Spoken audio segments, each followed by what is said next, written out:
बढ़ते हैं oxygen redox के एक्सेल लेक्चर नंबर 1 को। तो रेडॉक्स रिएक्शन को जो है थोड़ा आसान चैप्टर में मिलना चाहते हैं फिजिकल केमिस्ट्री की। तो सबसे पहली बात करते हैं ऑक्सीडेशन रिडक्शन रेडॉक्स रिएक्शन, ये सब आगे जाकर हम पढ़ेंगे। तो सबसे पहली बात करते हैं पुराना कॉन्सेप्ट क्या था, इसका ओल्ड कॉन्सेप्ट क्या था। तो ओल्ड कॉन्सेप्ट कुछ भी नहीं था। 2HNA2 oxidation is a chemical reaction in which oxygen is added. तो मतलब ऑक्सीडेशन में कुछ भी नहीं था, बस ऑक्सीजन को जोड़ दिया जाता था, जैसे CH3 CHO।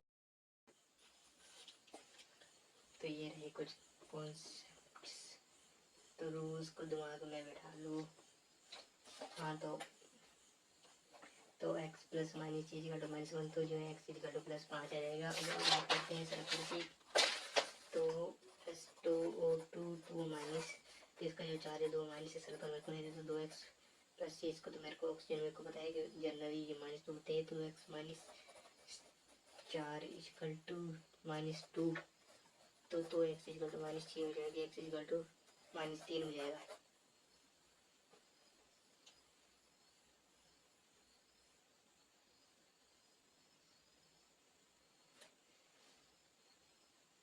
सॉरी ये माइनस के इधर प्लस हो जाएगा, +4, तो ये 2x इक्वल टू 2, तो x इक्वल टू जो है 1 हो जाएगा।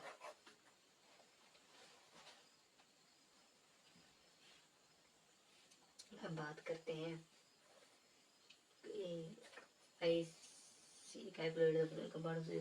क्लोरीन जो है +3 है, क्लोरीन की -1 होती है।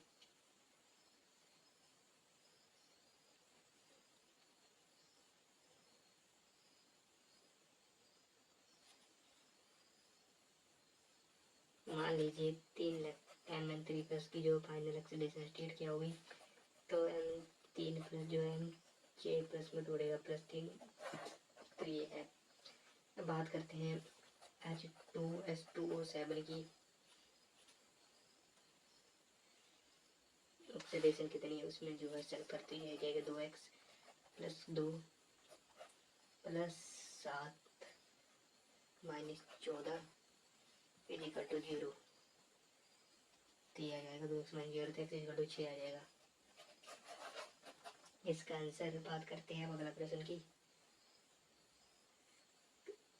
The oxidation state of covalent COCN3- तो x माइनस की नहीं पता, CN की शायद हमें पता होगी। CN मतलब नाइट्रोजन इसके साथ अटैच है, थोड़ा याद करने की कोशिश करो, इन चीज़ों को थोड़ा मैं भूल जाता हूँ, लेकिन हमें हार नहीं माननी है। तो नाइट्रोजन की होगी 6, नाइट्रोजन शायद ये होगी। तो हाँ x - 6 इक्वल टू -3, तो x जो है +3 हो जाएगा।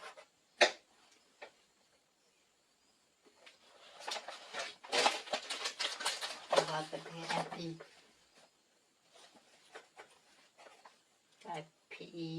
Fe3O4 की।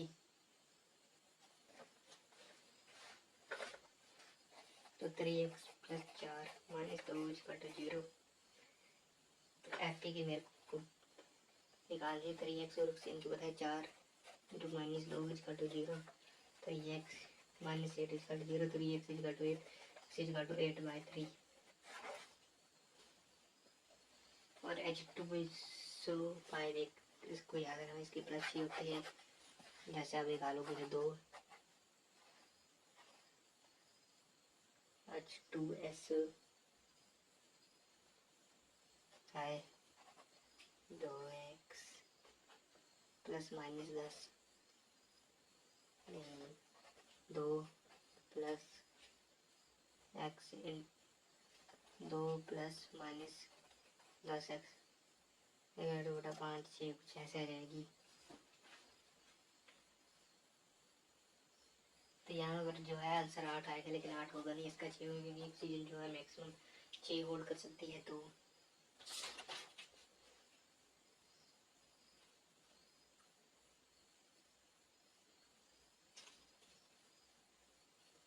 ये रहा ऑक्सीजन स्टेट। अब बात करते हैं इसके थोड़े मुश्किल प्रश्न, जैसे JEE वगैरह के देखते हैं। बात करते हैं NPQ आयोडाइन है in its maximum oxidation the oxygen atoms of transition atom मतलब जो ट्रांजिशन एटम है K2Cr27 KMnO4 K2Fe24 XYZ है और इनका जो है ऑक्सीडेशन निकालना है जो है इनका जो हिस्सा निकालना है। तो सबसे पहले बात करते हैं K2Cr2O7 की। तो के पोटेशियम की आपको पता होनी चाहिए कि पोटेशियम जो होता है एल्यूमिनियम की प्लस 3 होती है। पोटेशियम प्लस मिलती है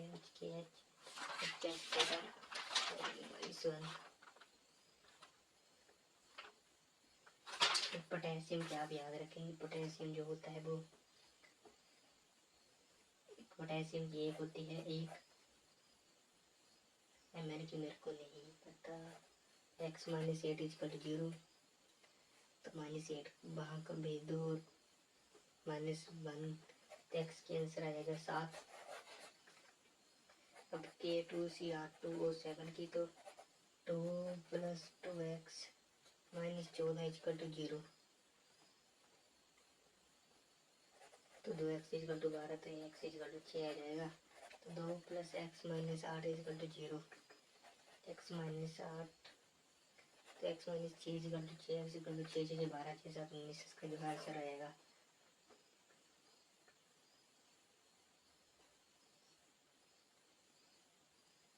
तो बात करते हैं अगले ऑक्सीडेशन स्टेट H3PO3 की जो है वो हमें निकाल कर बतानी है। तो ये आएगा 3 + x + -6 इजकल टू 0 तो x जगह 3 आ जाएगा। तो देखो इसके तो हमें पता है ये 3 + x + 3 - 2 तो -6 + 3 जो है x -3 इजकल टू। चलो बढ़ते हैं हम पहले कुछ अगले प्रश्नों की ओर। तो हमारा जो कुछ अगले प्रश्नों में तो हमारा जो अगला प्रश्न है वो है 72 ग्राम टेस्ट के सैंपल में न्यूक्लियॉन्स मतलब प्रोटॉन्स और न्यूट्रॉन्स और प्रोटॉन्स प्लस न्यूट्रॉन्स निकाल कर दो।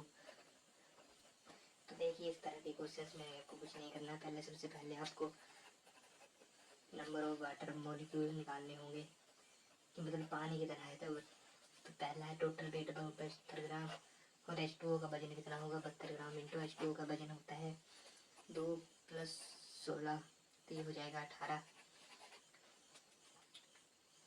इंटू Na कर दीजिए आप तो सिंपल से आपको मिल जाएंगे। तो 18 2 2 2 2 4 2 3 6 2 6 36 9 2 9 18 9 चौक 3 आ जाएगा 4 Na। अब हमें जो है एक H2O में देखना हाँ एक H2O में देखना है कि इसमें कितने हैं। इसके लिए आपको जो एक PDF प्रोवाइड कर दी जाएगी। इसको आपको कुछ इम्पोर्टेंट प्रोटॉन्स न्यूट्रॉन्स और उसके वो बता दिए जाएंगे। टोटल प्रोटॉन जो है इसमें अभी के लिए याद रख लो 40 Na या फिर आप जैसे जैसे क्वेश्चन आते जाएंगे वहाँ पर आते जाएंगे तो आप इसको याद रखेगा। न्यूट्रॉन जो होते हैं एक में 10 प्रोटॉन निकले तो 4 में 40 हो जाएंगे। एक में 4 निकले तो 8 32 Na हो जाएंगे। 10 में 4 निकले तो 40 Na हो जाएंगे। तो न्यूक्लियस तो जो है मिलाकर 72 ही Na हो जाएंगे। तो इसको आप ऐसे याद रख सकते हैं कि वैसे ही आप मिलाएं तो इसको जो है 72 Na हों। अब बात करते हैं अगला कि हीलियम एटम में के 52 ग्राम सैंपल में कितने हीलियम एटम है। तो हीलियम एटम निकालने के लिए सबसे पहले आपको करना होगा वेट ऑफ वन सैंपल। अब हीलियम में जो है 4 होते हैं 4 ही होते हैं ग्राम और ये जो है वो Na के बराबर होता है 2 2 4 2 2 4 2 6 12 और ये जो आंसर आएगा ये 13 Na हो जाएगा। तो बात करें कैलकुलेट द नंबर ऑफ अब कार्बन 12 ग्राम कार्बन में C12 का सैंपल है और कार्बन के वो पूछ रहा है नंबर कितने कार्बन होंगे। तो टोटल वेट और orbit of one carbon atom. तो ये 12 होता है, 12 ग्राम, तो 12 यूजी और यूएनए होता है, तो ये आएगा 1 एनए।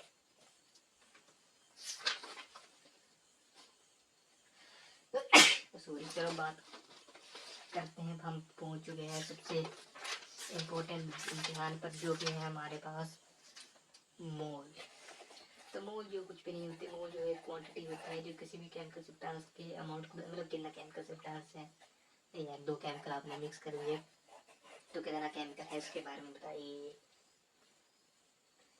ये इसके मतलब उस केमिकल के अंदर कितने पार्टिकल्स है, मतलब कोई भी चीज़ बनी होती है पार्टिकल से, तो कितने पार्टिकल्स से बनी है।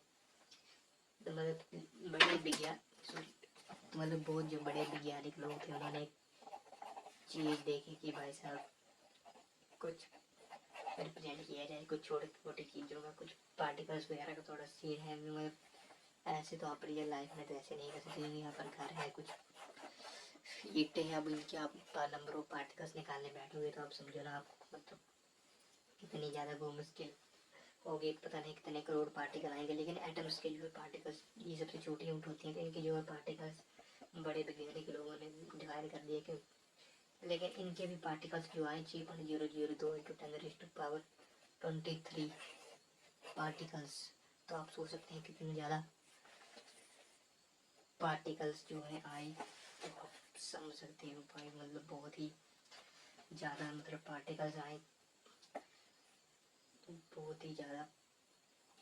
तो बात करते हैं मोल्स की। तो मोल्स होती है एन बराबर Y number of atoms, molecules और आयंस, ये सब के बराबर जो है होती है। तो अगला प्रश्न है 1500 ग्राम में CO3 के सैंपल में कितने मोल्स हैं।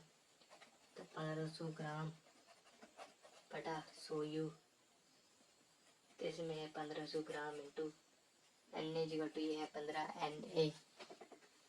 तो आप इस प्रश्न को देखो, मैं भी आया 2 मिनट में।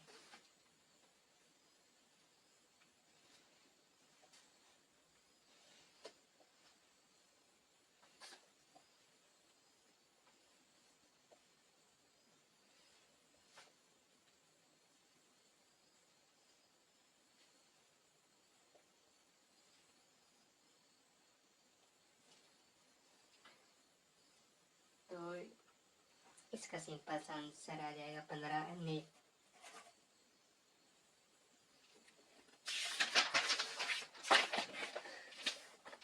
अब बात करते हैं CuCl3 के मॉलिक्यूल्स,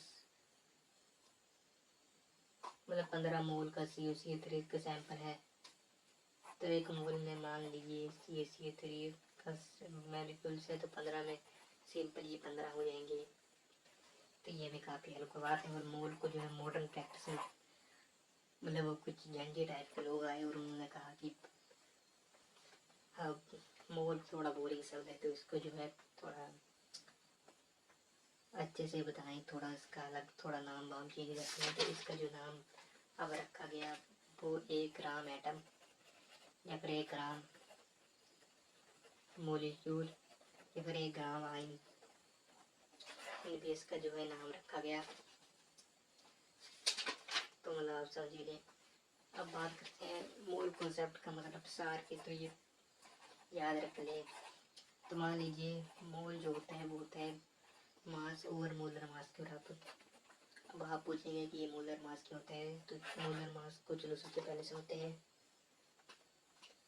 तो मोलर मास को आपके समझिए जैसे कि H2O है, तो H2O का मास नंबर प्लस ऑक्सीजन का मास नंबर, तो आप इसको ऐसे रिप्रेजेंट करते हैं 2H+O, जैसे कि H3O है तो 3H+O, इसको ऐसे रिप्रेजेंट करें जैसे कि H2SO4 है तो 2H+4SO, इसको जो है ऐसे रिप्रेजेंट किया जाता है। तो इसको आप याद रख लें।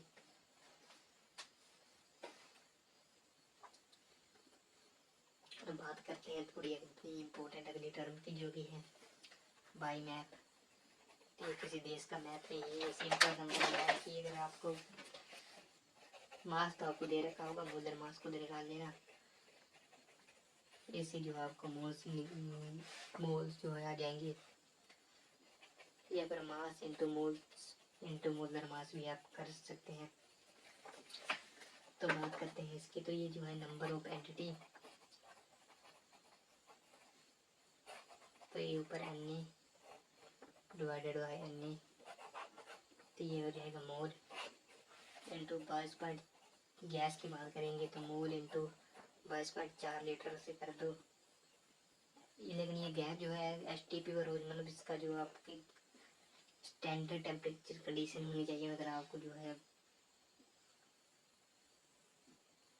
गर्मी इसकी फिक्स हो गई, टेम्परेचर इसका फिक्स होगा, मतलब हर चीज़ जो है इसकी फिक्स हो गई।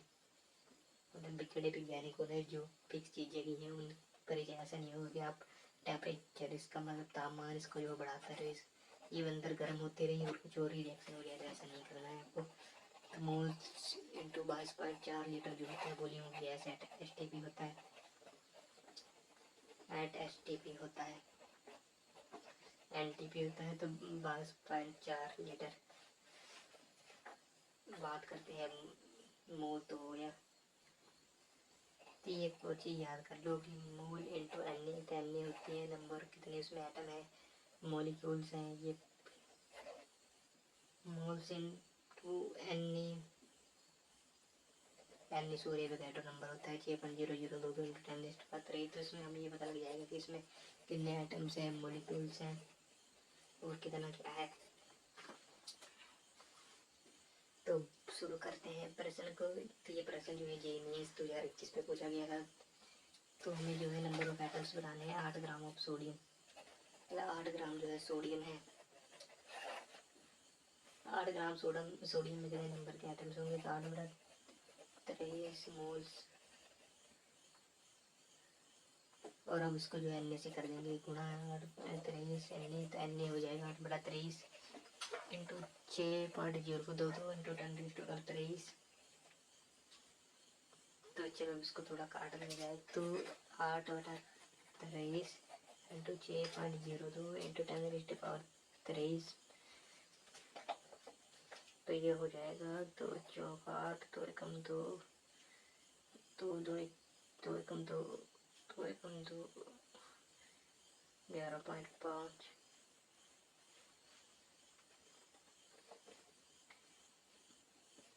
4 इंटू 6 10⁻3 11.5 इजकल टू ये आएगा 2 10⁻3।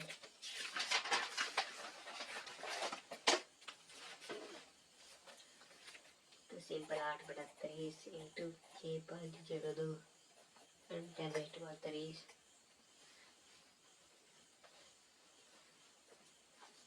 तो इसको जो सोल्व करने के लिए सबसे पहले देखो मैं कैलकुलेशन भी बता रहा हूँ कि बहुत सारे लड़के जो कैलकुलेशन में गड़बड़ कर देते हैं। तो 2 चौक 8, 2 एकम 2, 2 नहीं 2 2 11.5।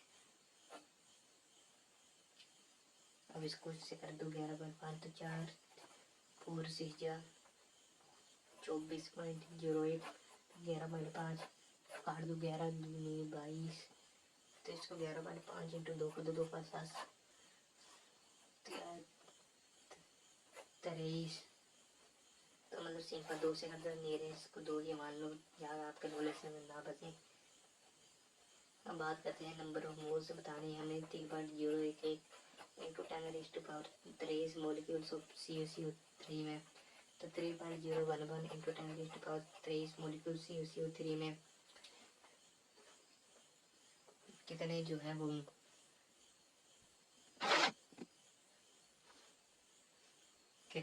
वो मोल्स होंगे। तो मैंने आपको बताया था मोल्स निकालने का तरीका जो होता है वो होता है मास ओवर मोलर मास। देखिए इधर मॉलिक्यूल्स मॉलिक्यूल्स अगर आपको कहीं भी दिए हैं मॉलिक्यूल्स एटम्स या फिर आयंस, तो सिंपल आपको जो है एक नंबर है आपको याद करना 6.022 इंटू 10⁻³